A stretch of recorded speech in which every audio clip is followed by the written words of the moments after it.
एक गांव में माधव नाम का गरीब मछुआरा अपने बूढ़े माता पिता के साथ रहता था।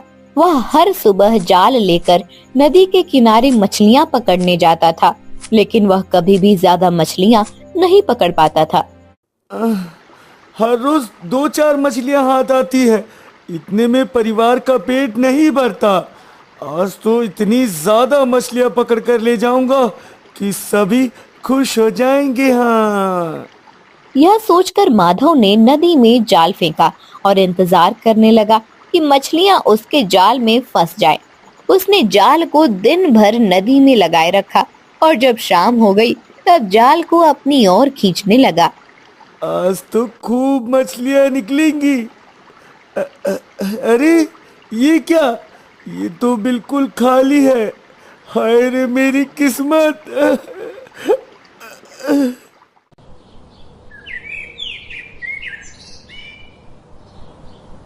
माधव खाली हाथ घर वापस आ जाता है।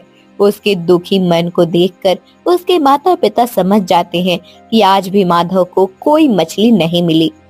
अरे मुझे पता था ये नालायक कुछ नहीं करेगा। आज फिर से खाली हाथ लौट आया है। आखिर हम बूढ़े माता पिता क्या करें? अरे, हमारा पुत्र बहुत मेहनती है, आप उसे ऐसे मत कहिए। कई बार किस्मत साथ नहीं देती, तब ऐसा हो जाता है। माधव पिता की बातों से दुखी हो जाता है। अगले दिन वह फिर से जाल लेकर निकलता है और मन ही मन सोचता है कि आज बिना कुछ लिए वापस नहीं जाएगा। आज खाली हाथ वापस घर नहीं जाऊंगा। हे नदी, मेरी सहायता करना। इतना कहकर वह जाल लेकर नदी के बीचों बीच आ गया और उसे नदी में फेंक दिया। थोड़ी देर बाद माधव जाल अपनी ओर खींचने लगता है। अरे ये क्या है, ये जाल क्यों नहीं निकलता? बहुत भारी लग रहा है। लगता है आज कोई बड़ी मछली फंस गई है। हाँ, बड़ी मेहनत से माधव जाल को अपनी ओर खींचता है। उसे जाल में एक चमचमाता हुआ बक्सा दिखाई देता है। अरे ये क्या है, ये तो बड़ा ही सुंदर है। माधव बक्से को लेकर नदी के किनारे आ जाता है। अरे भगवान, भला मैं इस बक्से का क्या करूंगा? मुझे तो मछली पकड़नी थी। लगता है आज फिर खाली हाथ घर जाना होगा। तभी नदी के किनारे से एक साधु गुजर रहे होते हैं। माधव को परेशान देखकर वह वहीं पर रुक जाते हैं। क्या हुआ बच्चे, तुम बहुत परेशान दिखाई पड़ते हो। साधु महाराज, मेरी सहायता कीजिए। मैं गरीब मछुआरा हूँ। नदी में मछली पकड़ने गया था, लेकिन ये देखिए मुझे क्या मिला है। अरे ये कोई जादुई बक्सा है। इस नदी के अंदर एक अलग दुनिया है जहाँ परियां रहती है। जरूर ये बक्सा उनका होगा। हाँ, मुझे समझ नहीं आ रहा, भला इस जादुई बक्से से मुझे क्या लाभ? ये जादुई बक्सा परी की अमानत है। इसमें जरूर हीरे मोती होंगे, लेकिन इसे खोलना सुरक्षित नहीं होता है। हाँ, क्या हीरे मोती? हाँ, अगर तुम ईमानदारी से इस बक्से को रानी परी को लौटा दो तो वो तुम्हें ढेर सारा इनाम देगी। इससे तुम्हारी गरीबी दूर हो जाएगी। लेकिन रानी परी तक कैसे पहुंचना है? मुझे रास्ता नहीं पता है साधु बाबा। जाल लेकर इस नदी के बीचों बीच जाना और नदी से प्रार्थना करना, वो तुम्हें रानी परी तक ले जाएगी। हाँ, इतना कहकर साधु महाराज वहाँ से चले गए। भला मुझे क्या पता रानी परी कहाँ पर है? मैं क्यों नदी के बीचों बीच जाकर अपनी जान जोखिम में डालूं? हाँ, क्यों ना मैं इस बक्से को एक बार खोल कर देख लूं। हाँ, माधव उस बक्से को खोलकर देखता है तो उसमें चमचमाते हुए हीरे मोती होते हैं। अरे वाह, मेरी किस्मत खुल गई। मुझे इस बक्से को अपने पास रखना चाहिए। इसके कारण मेरे पास ढेर सारा धन होगा और मुझे काम करना नहीं पड़ेगा। अरे वाह।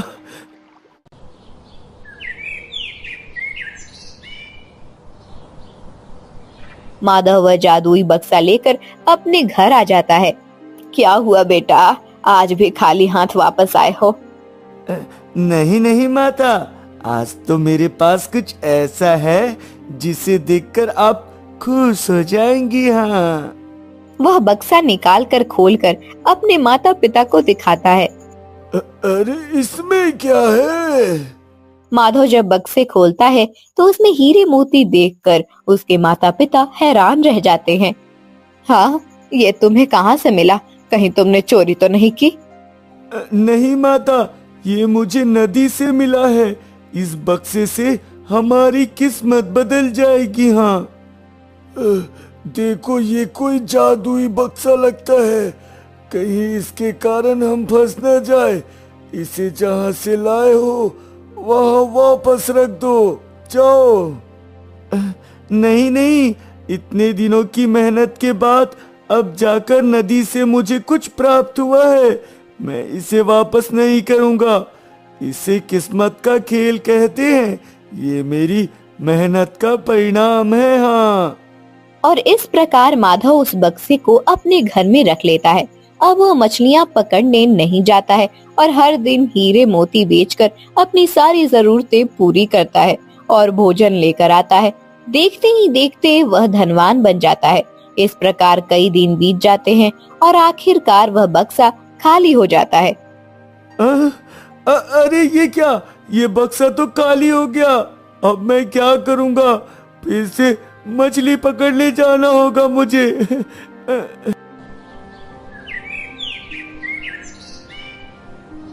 दुखी मन से माधव जाल लेकर नदी में मछली पकड़ने के लिए जाता है, लेकिन कोई मछली नहीं पकड़ पाता है। उसकी हालत फिर से पहले जैसी ही हो जाती है। अब क्या करूं? अब तो ये बक्सा भी खाली हो गया। मैं पहले की तरह गरीब हो गया हूँ।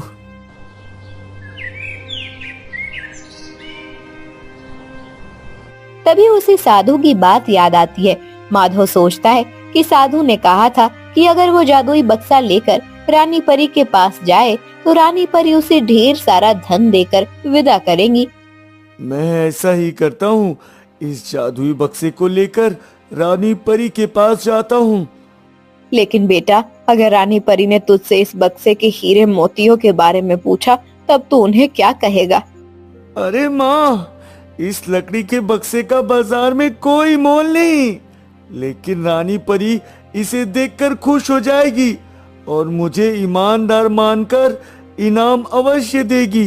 अगर हीरे मोतियों के बारे में पूछेगी तो मैं कह दूंगा मुझे ये खाली बक्सा मिला था। हाँ। माधव जाल को लेकर नदी के किनारे जाता है। उसके साथ वह जादुई बक्सा भी होता है। साधु के कहे अनुसार माधव नदी के बीचों बीच जाता है। हे नदी, मेरे पास ये जादुई बक्सा है और मैं इसे रानी परी को वापस देने आया हूँ। मुझे रानी परी तक लेकर चलो नदी। इतना सुनते ही नदी में एक चक्रवात जैसा तूफान आया और माधव जाल सहित रानी परी के महल पहुँच गया। कौन हो तुम और यहाँ तक कैसे आ गए? रानी परी, मैं तो एक ईमानदार व्यक्ति हूँ। मेरा नाम माधव है। दरअसल मैं एक मछुआरा हूँ। ये बक्सा मुझे नदी में मिला था। हाँ। यह जादुई बक्सा तो मैं कब से ढूंढ रही थी। यह तुम्हारे पास कैसे आया? ये बक्सा मेरी जाल में फंस गया था। एक साधु ने मुझे बताया कि ये आपका है, इसलिए ईमानदारी के कारण मैं इसे लौटाने चला आया। तुम तो बहुत ईमानदार व्यक्ति हो। लाओ, ये बक्सा मुझे दे दो। माधव ने रानी परी की तरफ बक्से को बढ़ाया। इसे खोल कर दिखाओ। लेकिन मैं इसे खोलना नहीं जानता। लेकिन आप कहती हो तो मैं इसे खोलता हूँ। हाँ। इतना कहकर माधव ने बक्से को खोला। बक्सा बिल्कुल खाली था। रानी परी समझ चुकी थी कि माधव एक लालची व्यक्ति है। इसमें ढेर सारे हीरे मोती थे, वह सब कहाँ गए? मुझे नहीं पता, मुझे तो ये खाली बक्सा मिला था। तुम झूठ बोलते हो, तुम ईमानदार नहीं हो। तुमने ही इस बक्से से हीरे मोती चुराए हैं, तुम चोर हो। नहीं नहीं रानी परी, मैंने ऐसा कुछ नहीं किया है। तुम्हारी सजा ये है कि अब तुम हमारे साथ रहोगे, तुम यहाँ से बाहर नहीं जा सकते। मेरे बूढ़े माता पिता मेरी प्रतीक्षा कर रहे होंगे, मुझे जाने दीजिए रानी परी, मुझे जाने दीजिए। बिल्कुल नहीं, अब यही तुम्हारी किस्मत है। और इस प्रकार माधव नदी के अंदर चला गया, जहाँ से वापस आना बेहद मुश्किल था। इधर माधव के माता पिता बहुत ज्यादा परेशान थे। आखिर कहाँ चला गया हमारा पुत्र, अभी तक लौटा नहीं है। इतना लंबा समय हो चुका है पर घर नहीं आया, कहीं उसे कुछ हो तो नहीं गया। उधर माधव अपने कार्यों पर पछता रहा था। मैं तो यहाँ अपनी किस्मत बदलने आया था, लेकिन ये मेरे साथ क्या हो गया। यदि मैं ईमानदारी से रानी परी को बक्सा लौटा देता तो मेरे साथ ये घटना नहीं होती।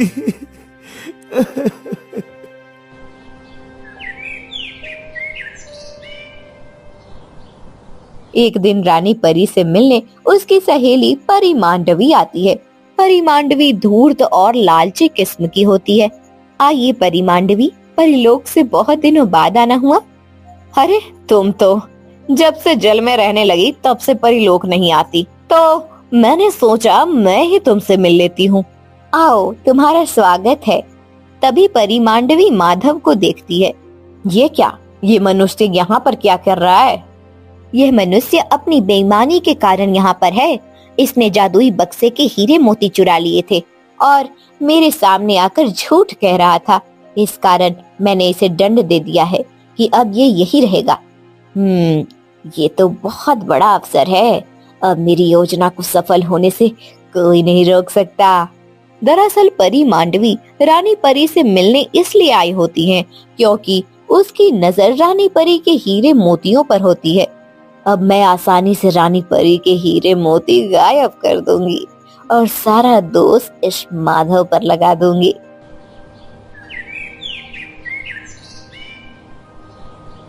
परी मांडवी इस जंगल के पास का पता लगाती हैं, जहाँ पर रानी परी ने सुनहरे हीरे मोतियों को रखा होता है।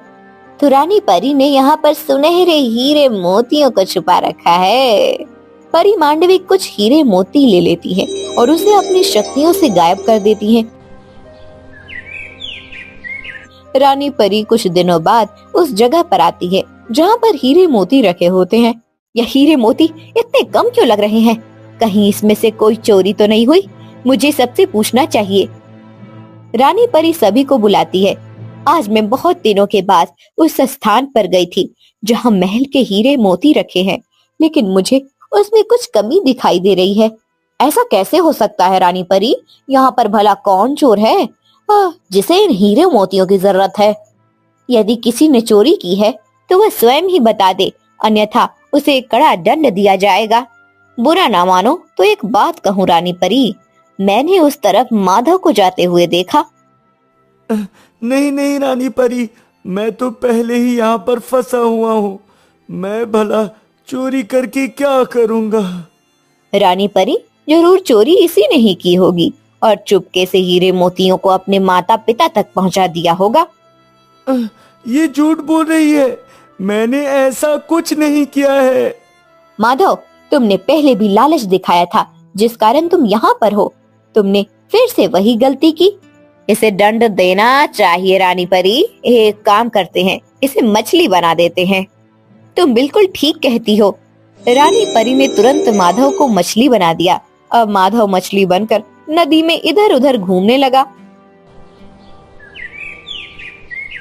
माधव के माता पिता बेहद परेशान थे कि आखिर उनका पुत्र कहाँ चला गया। एक दिन वह दोनों नदी के किनारे बैठकर अपने पुत्र के लिए रो रहे थे। तभी वहाँ पर एक साधु आए।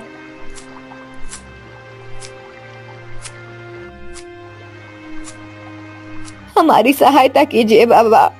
हमारा एकलौता पुत्र अब तक घर वापस नहीं आया है।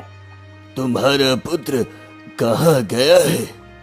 अरे वो एक मछुआरा है, उसका नाम माधव है।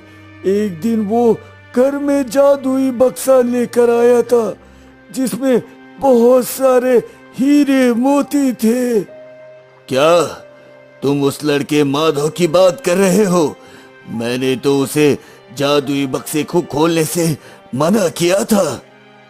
हाँ, उसने जादुई बक्से को खोला था और हम धनवान भी हो गए थे, किंतु कई दिनों से वो घर नहीं लौटा है क्योंकि वो बक्से को लौटाने के लिए परी के पास गया था।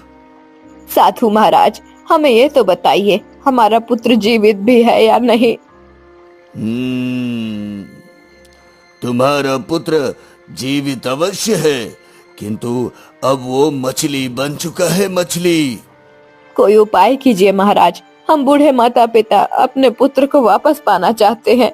वह भविष्य में ऐसी कोई गलती नहीं करेगा।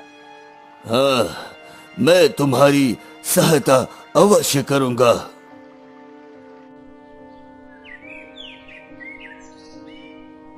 इधर परी मांडवी ने रानी परी का सारा धन चुरा लिया और वह जललोक से भागने की तैयारी करने लगी। उस रात जब रानी परी सो रही थी तब उन्हें एक सपना आया। रानी परी के सपने में साधु आए। तुम जिस पर विश्वास करती हो वो तुम्हारा विश्वास तोड़कर जा रही है और जो निर्दोष है वो मछली बने घूम रहा है। यह किस प्रकार का स्वप्न था? क्या गुरु मुझे कोई संकेत देना चाहते थे? रानी परी तुरंत उस स्थान पर जाती है जहाँ पर हीरे मोती रखे होते हैं। यह क्या, सब कुछ खाली हो चुका है? रानी परी समझ जाती है कि ये काम मांडवी का ही हो सकता है।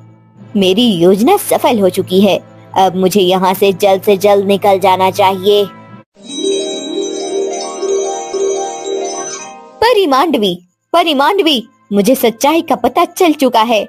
कौन सी सच्चाई रानी परी? मैं तो अपने लोक वापस जाना चाहती हूँ। तुम तो मेरी दोस्त थी, फिर तुमने मुझे धोखा क्यों दिया? सारे हीरे मोती लेकर और उस बेचारे मछुआरे पर दोष लगाकर तुम यहाँ से नहीं जा सकती। हाँ, ये सब कुछ परिलोक का है और तुम इसे लेकर जललोक में आ गई हो। मैं सब कुछ लेकर जा रही हूँ। तभी रानी परी ने अपनी शक्तियों का प्रयोग किया और परी मांडवी को बांध दिया। अब तुम यहाँ से कहीं नहीं जा सकती। हाँ, छोड़ो मुझे, छोड़ो।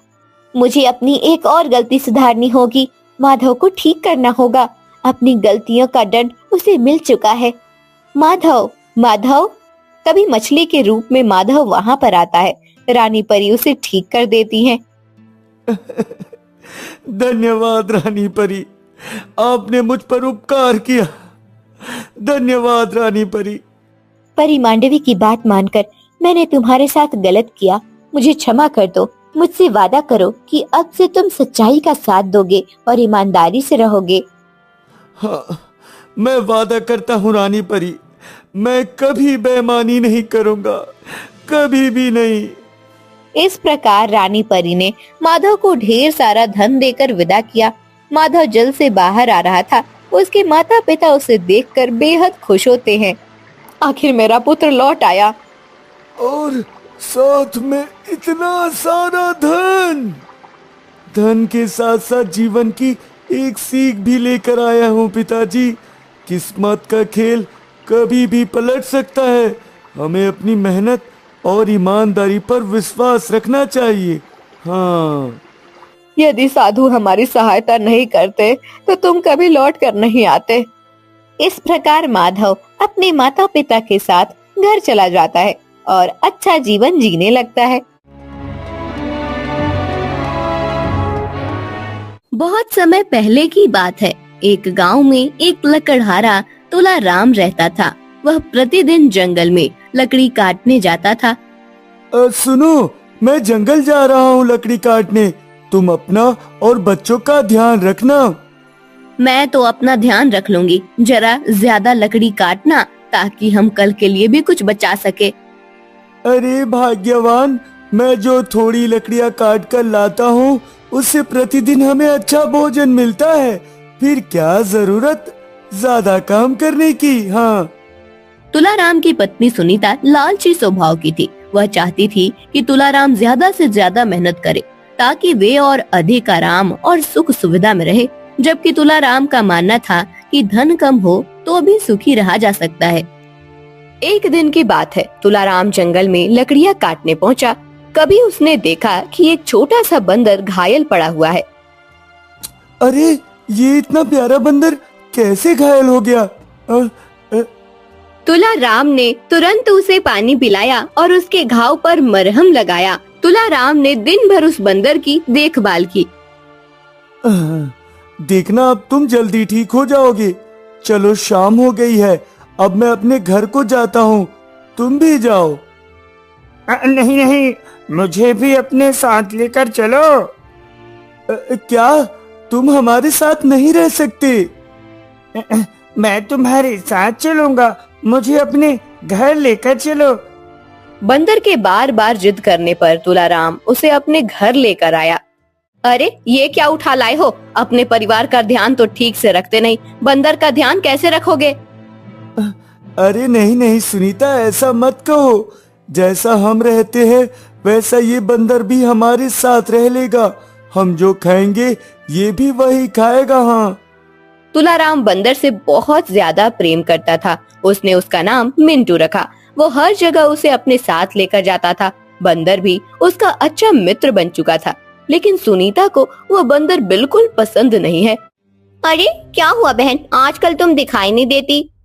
क्या बताऊं बहन, मेरे घर में एक नया बंदर आया है जो सारा दिन उधम मचाता है। मैं तो परेशान हो गई हूँ। अरे, तो एक काम क्यों नहीं करती? अपने पति से कहो वह बंदर को लेकर राजा के पास जाए। राजा उसे खरीद लेंगे और बदले में मोहरे मिल जाएंगे।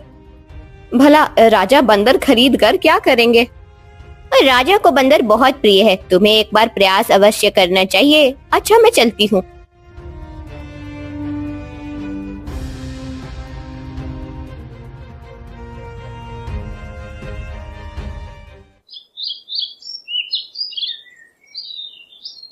अगली सुबह सुनीता ने तुलाराम से कहा, सुनो जी, मैंने सुना है हमारे राजा को बंदर बहुत प्यारे लगते हैं। आप मिंटू को उन्हें क्यों नहीं दे देते? बदले में हमें कुछ मोहरे मिल जाएंगे। मिंटू मुझे बहुत ज्यादा प्यारा है, मैं उसे किसी को नहीं दूंगा। हाँ। तुलाराम ने सुनीता की बात मानने से इनकार कर दिया। सुनीता ने भी ठान ली कि वह घर से मिंटू बंदर को हटा कर रहेगी। एक दिन सुनीता ने राजा के सैनिकों को बुलाया। आइए आइए, मेरे पास एक बहुत प्यारा बंदर है। सुना है राजा को बंदर प्रिय है, आप इसे राजा को दिखाना। हाँ, लाओ, बंदर को हमें दे दो, बदले में हम तुम्हें कुछ मोहर दे देते हैं। सुनीता ने कुछ मोहरे लेकर मिंटू को राजा के सैनिकों को दे दिया।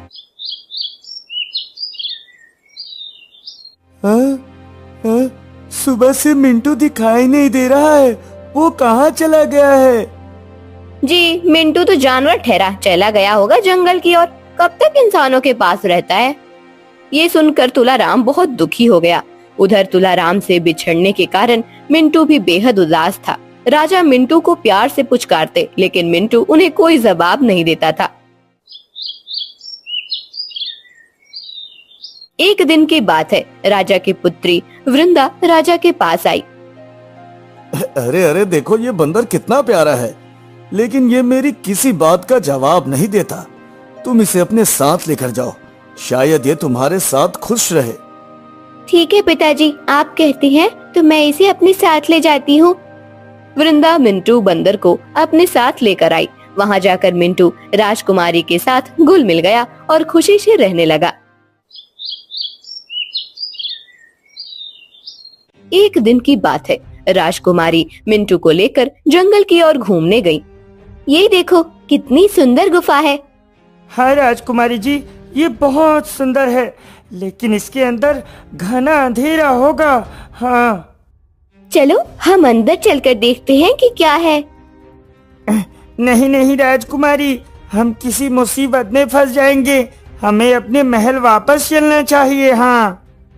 अरे मिंटू, हमें किसी बात से डरना नहीं चाहिए। चलो चलकर देखते हैं अंदर क्या है। राजकुमारी वृंदा और मिंटू दोनों गुफा के अंदर गए। अरे वाह, ये तो कितनी सुंदर जगह है। मुझे तो दाल में कुछ काला लग रहा है। लौट चलिए राजकुमारी, मेरी बात मानिए। नहीं, मैं तो पूरी गुफा में घुसकर ही वापस जाऊंगी। मिंटू राजकुमारी को अकेले नहीं छोड़ सकता था, इसलिए वो भी राजकुमारी के साथ घूम रहा था। तभी वहाँ पर एक बूढ़ी स्त्री आती है। तुम कौन हो बेटी? ऐसा लगता है कि तुम कोई राजकुमारी हो। मैं राजकुमारी हूँ और मेरा नाम वृंदा है। मैं तो बस यहाँ पर घूमने आई थी। अच्छा, चलो राजकुमारी, मैं तुम्हें सब जगह पर घुमा देती हूँ। ये जगह बहुत सुंदर है। यहाँ पर बहुत सारी अनोखी चीजें हैं। हाँ हाँ, चलिए, मैं आपके साथ चलती हूँ। राजकुमारी, ऐसे किसी पर विश्वास मत कीजिए। हमें यहाँ से तुरंत चलना चाहिए। नहीं, मैं तो जा रही हूँ। तुम्हें अगर मेरे साथ नहीं घूमना है तो तुम वापस जा सकते हो मिंटू। मिंटू को बुढ़ी स्त्री पर संदेह हो रहा था, किंतु राजकुमारी उसकी बात मानने को तैयार नहीं थी, इसलिए वो वापस आ गया। महाराज महाराज, राजकुमार मेरी बात सुनने को तैयार ही नहीं है। अरे क्या हुआ मिट्टू, तुम इतने परेशान क्यों हो? जंगल में एक बहुत ही सुंदर दिखने वाली गुफा है। राजकुमारी इस गुफा में घूमना चाहती थी। मैंने उनसे कहा कि ये जगह ठीक नहीं है, लेकिन वो मेरी बात ही नहीं सुनती। हाँ, क्या राजकुमारी जादुई गुफा में चली गई है? है महाराज, उन्हें वापस लाने की कोशिश की, लेकिन वो नहीं आती है महाराज। तुम्हें पता है, जो स्त्री उस गुफा के अंदर जाती है वो कभी लौट कर नहीं आती, क्योंकि उस गुफा में रहने वाली चुड़ैल उसे वापस आने नहीं देती है। तो फिर जल्दी चलिए महाराज, हमें राजकुमारी को बचाना होगा महाराज। हाँ हाँ, चलो, हमें राजकुमारी को बचाना ही होगा। मिंटू राजा को लेकर उस गुफा के द्वार पर गया, लेकिन ये क्या, गुफा का द्वार बंद था। अब हम क्या करेंगे? राजकुमारी अंदर है, वो कैसे बाहर आएगी? चिंता मत कीजिए महाराज, मैं कोई उपाय सोचता हूँ।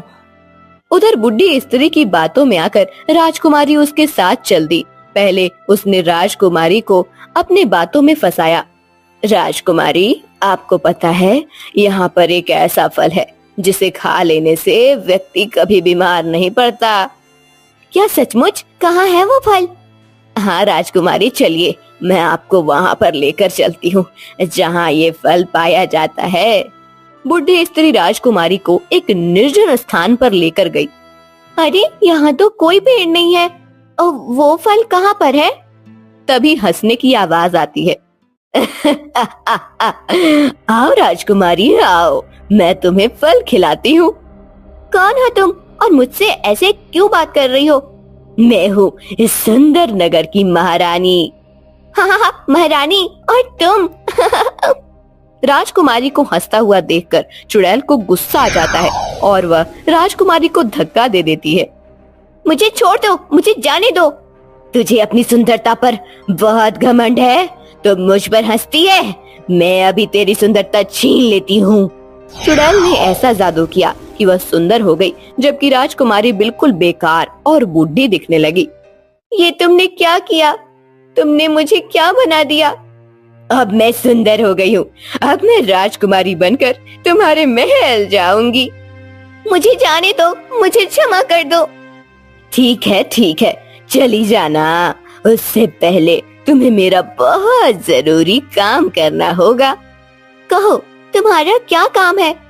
पहले जाओ और अमृत फल लेकर आओ, जिसे खाकर मैं अमर हो जाऊंगी। ठीक है, लेकिन उसके बाद तुम मुझे यहाँ से जाने दोगी? हाँ, अगर तुम वह अमृत फल मेरे लिए लेकर आई तो मैं तुम्हें अवश्य जाने दूंगी। मुझे उस अमृत फल का रास्ता बताओ। ये मेरी सेविका तुम्हें उस अमृत फल तक लेकर जाएगी। राजकुमारी अमृत फल लेने के लिए बुढ़ी स्त्री के साथ निकल पड़ती है। मैं अब इससे आगे नहीं जा सकती राजकुमारी, आगे का सफर आपको खुद तय करना है। किंतु मैं इस नदी को कैसे पार करूंगी? आपको ये करना होगा राजकुमारी, मैं यहीं पर आपकी प्रतीक्षा करती हूँ। इस नदी को पार करने के बाद एक बगीचा आएगा, आपको वहाँ से अमृत फल लेकर आना है। राजकुमारी डरते डरते नदी में जाती हैं और आसानी से नदी पार कर लेती हैं। लेकिन ये क्या, बदसूरत राजकुमारी फिर से पहले की तरह सुंदर हो जाती हैं। ये तो सचमुच चमत्कारी नदी है। राजकुमारी नदी पार करती हैं और बगीचे में जाकर अमृत फल लेकर आती हैं। इधर मिंटू और राजा दोनों राजकुमारी को ढूंढते ढूंढते उस चुड़ैल के पास पहुंच जाते हैं। मेरी पुत्री वृंदा गुफा में कहीं खो गई है, क्या आपने उसे कहीं देखा है? तुम्हारी पुत्री राजकुमारी वृंदा, अच्छा तो वो तुम्हारी बेटी है? हाँ हाँ, क्या तुमने उसे कहीं पर देखा है? हाँ, मैंने उसे भेजा है, वह मेरा काम करने गई है। क्या तुमने उसे कहाँ पर भेज दिया है? जल्दी बताओ मुझे। वह अमृत फल लाने गई है, जिसे खाकर मैं अमर हो जाऊंगी। महाराज, मैंने राजकुमारी को बार बार मना किया था और उन्हें कहा था यहाँ से बाहर चलिए, लेकिन उन्होंने मेरी एक भी बात नहीं सुनी। महाराज देखो, हमारी पुत्री बहुत बड़ी मुसीबत में है, हमें उसे बचाना होगा। मैं तुझे जीवित नहीं छोड़ूंगा। तूने मेरी पुत्री को कहाँ भेजा है, बता मुझे। इतना कहकर राजा तलवार लेकर चुड़ैल की तरफ दौड़ते हैं। चुड़ैल अपने जादू से राजा को घायल कर देती है। उठिए महाराज, उठिए। आपको क्या हुआ महाराज? उठिए महाराज। ये तुमने महाराज के साथ क्या कर दिया है? ये मुझे मारने आ रहा था, इसलिए इसका ये हाल कर दिया। और तुम छोटे बंदर, जल्दी जाओ, देख कर आओ राजकुमारी कहाँ है, नहीं तो तुम्हारा हाथ भी राजा की तरह कर दूंगी। मिंटू को कुछ समझ नहीं आया, उसने तुरंत कहा, हाँ, मुझे कुछ मत करना, मैं तुम्हारी सारी बातें मानूंगा, लेकिन मुझे ये तो बताओ राजकुमारी किस तरफ गई है? चुड़ैल मिंटू बंदर को रास्ता बताती है। मिंटू दौड़ते दौड़ते राजकुमारी को ढूंढने निकल पड़ता है।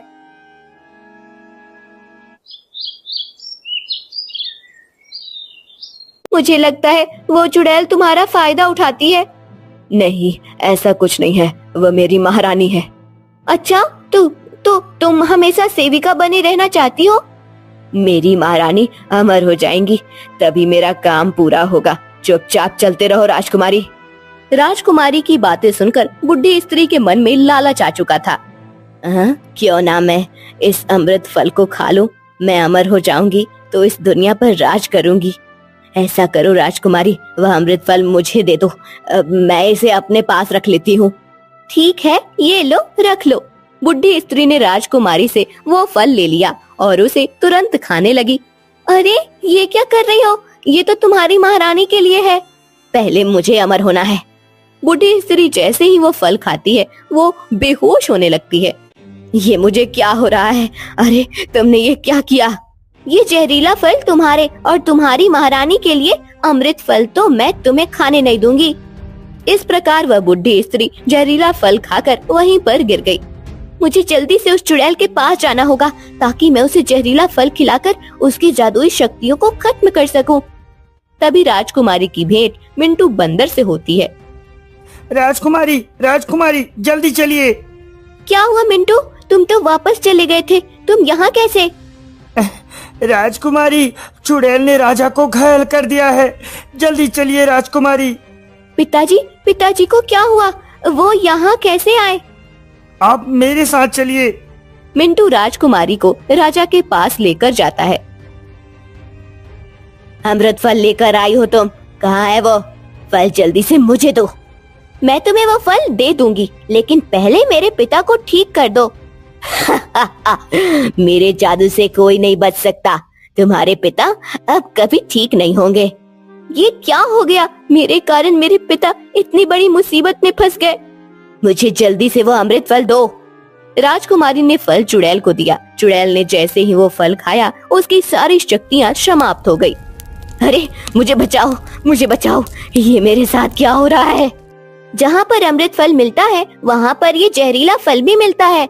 अब तो तेरा खात्मा होगा चुड़ैल। ये आपने कैसे किया राजकुमारी? आप तो अमृत फल लेने गई थी ना। जिस प्रकार सच के साथ झूठ होता है उसी प्रकार अमृत के साथ साथ विष भी होता है। मैं जब उस बगीचे में पहुंची तो मैंने देखा ऐसे फल वहाँ पर थे जिन्हें खाकर पक्षियों की मृत्यु हो जाती थी। इस चुड़ैल को खत्म करने के लिए मुझे ये उपाय सूझा। वाह राजकुमारी, आप तो बहुत होशियार है, लेकिन अब हमें राजा को ठीक करने का उपाय ढूंढना होगा। राजकुमारी राजा को लेकर महल आती है। राजकुमारी, क्या आपके पास अमृत फल है? राजा को अमृत फल खिलाकर देखिए, शायद वो ठीक हो जाए। राजकुमारी राजा को फल खिलाने की कोशिश करती है लेकिन राजा ठीक नहीं होते हैं। राजकुमारी नगर के कुछ विद्वानों को बुलाती है। मेरे पास अमृत फल है लेकिन मेरे पिता पर इसका असर नहीं हो रहा है। अब आप ही लोग कोई उपाय बताइए जिससे मेरे पिता महाराज को स्वस्थ किया जा सके। राजकुमारी जी, महाराज पर चुड़ैल ने बहुत बड़ा जादू किया है। ये इतनी आसानी से खत्म नहीं होगा। इसका कोई तो उपाय होगा। एक उपाय है, राजा को वही ठीक कर सकता है जिसके पास कुछ भी नहीं है लेकिन फिर भी वो अपने आप को तकदीर वाला समझता है। ठीक है। राजकुमारी उदास बैठी होती है, तभी मिंटू बंदर उनके पास आता है। क्या हुआ राजकुमारी, तुम इतनी उदास क्यों बैठी हो? विद्वानों ने कहा है कि पिताजी को वही स्वस्थ कर सकता है जिसके पास कुछ भी नहीं है लेकिन फिर भी वह स्वयं को तकदीर वाला समझता है।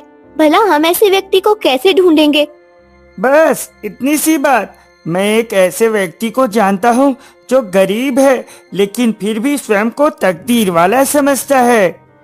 तुम उसे हमारे महल लेकर आओ। अगर उसने महाराज को स्वस्थ कर दिया तो मैं उसे बहुत सारी सोने की मोहरें दूंगी। मिंटू तुलाराम के घर जाता है। अरे मिंटू, तुम कहाँ चले गए थे? मैं तुम्हें ढूंढ रहा था मिंटू। दोस्त, तुम मेरे साथ चलो, राजा को हमारी जरूरत है। क्या? लेकिन तुम मुझे ये बताओ, तुम राजा के पास कैसे पहुंच गए? दरअसल तुम्हारी पत्नी ने मुझे राजा के सैनिकों को भेज दिया था, बदले में उसे मोहरें मिली थी। हाँ, तुम रुको, मैं अभी इस लालची स्त्री को सही करता हूँ। सुनीता, ओ सुनीता! तुम अपनी पत्नी को कुछ मत कहना, तुम पहले मेरे साथ चलो, राजा को हमारी आवश्यकता है।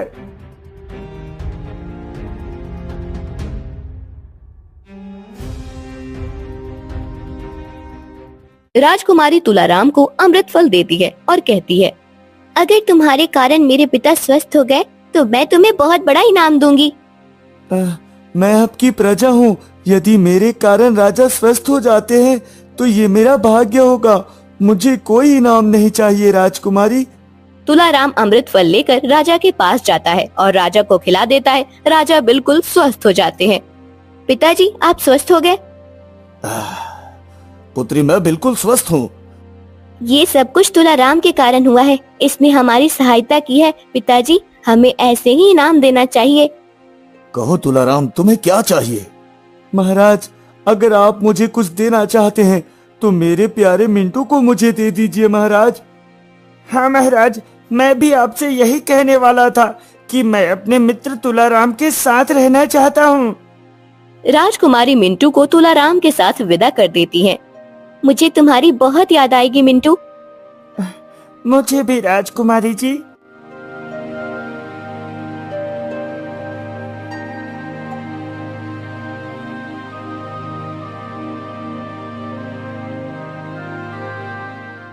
तुलाराम मिंटू को लेकर घर पहुंचता है। अरे, ये बंदर फिर से आ गया। जिसे तुमने राजा के सैनिकों को दे दिया, उसे मैं राजा से मांग कर लाया हूँ।